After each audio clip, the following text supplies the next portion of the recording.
Hello everyone. Today Thea and I are going to speak about caring for ourselves and caring for others, particularly during these very difficult times.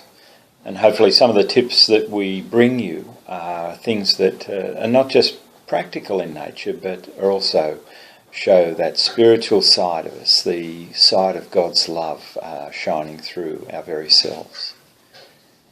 Many of you will know who've travelled overseas that if you travel overseas and you go onto a plane, the stewards or stewardesses will often go through a safety routine, or they're supposed to go through the routine every time. And part of that routine they talk about is putting on your oxygen mask in the case of an emergency. And we're told to put on the oxygen mask on ourselves first. In order to be able to help the persons around us, we need to ensure that we are caring for ourselves. And it's a salient lesson. At this time, of course, what we need to do is understand the space that we inhabit, where we are at, and what we can do to improve our own physical and mental and spiritual health.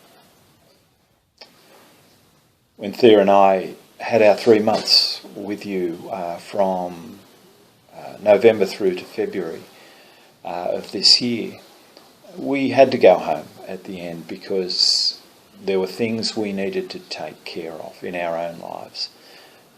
There was property matters that needed to be finalised on my mother's estate. There were also a number of health issues that Thea and I had to have looked into.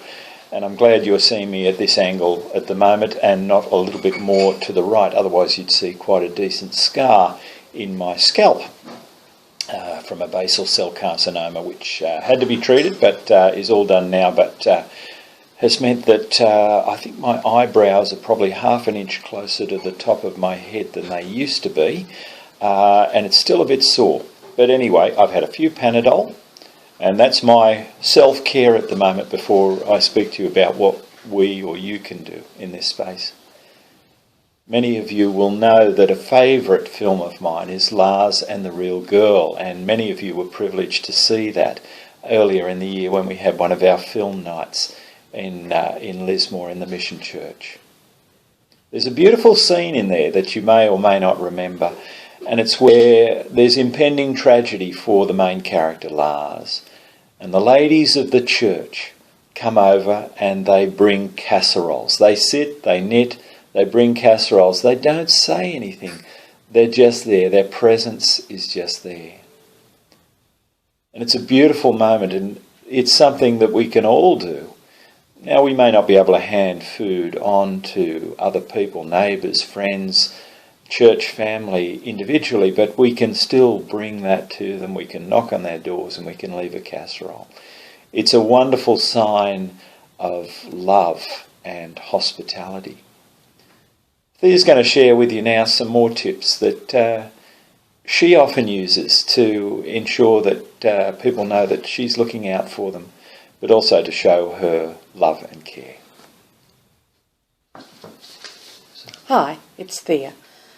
As Rob mentioned, I have some thoughts about how we can care for others from a distance. When I was a little girl, my parents insisted that I write letters of thanks. I found this to be a very onerous chore as a child, and I really struggled to think that I had the words to say or how to put it in nicely, or gosh, this is a long time I'm doing this and I'm really bored. But, it stood me in really good stead because I'm a great believer now in the power of written communication, and particularly handwritten communication. Emails are great and they're efficient and they're cheap and, you can knock one out in a second. But sometimes you need to take the time to write a letter, to really think about the words that you want to say and how you want to let the person know that you're thinking and caring for them. And I know myself the delight of going to the letterbox and finding a card or a handwritten letter that just lets me know that that other person is thinking about me and caring for me. So I would encourage you to think about perhaps sending out maybe one note a week to someone on your friendship circle, just so they know that you're caring for them. I have many different networks in my life, and so what I've done is go through mentally and thought about all those people who I'm a little bit worried about because they are perhaps feeling the isolation more deeply than other people.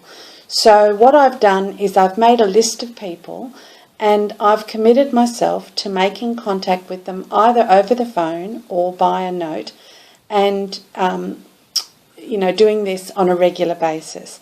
And particularly some of the very oldies in my life who are now quite isolated in their nursing homes and aged care facilities, where even family can't come and visit, but a letter can. So I would really encourage you to think about doing that. Also, putting a stamp on does cost $1.10, but we're keeping the posties in work, and isn't that a grand thing? Because we all need to receive our written communications.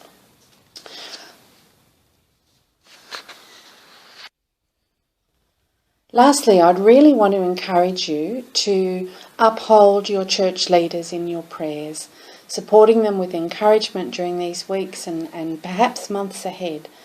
I'm thinking specifically of John Mace, your chief elder, and Alan Hoskins and Barry Perry. These guys really are working very hard on your behalf and really would appreciate and need your prayerful support. Leadership can be a long and difficult road, but trying to care for a flock when you can't see them can be particularly difficult.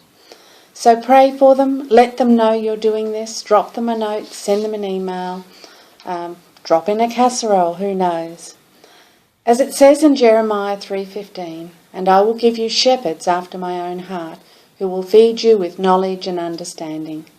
And in Galatians 6:9 it says, "And let us not grow weary of doing good, for in due course we will reap if you do not give up." Thanks for listening, and until next time, remind yourself that you are not alone in this crisis, and remember, when all else fails, God doesn't. Bye now.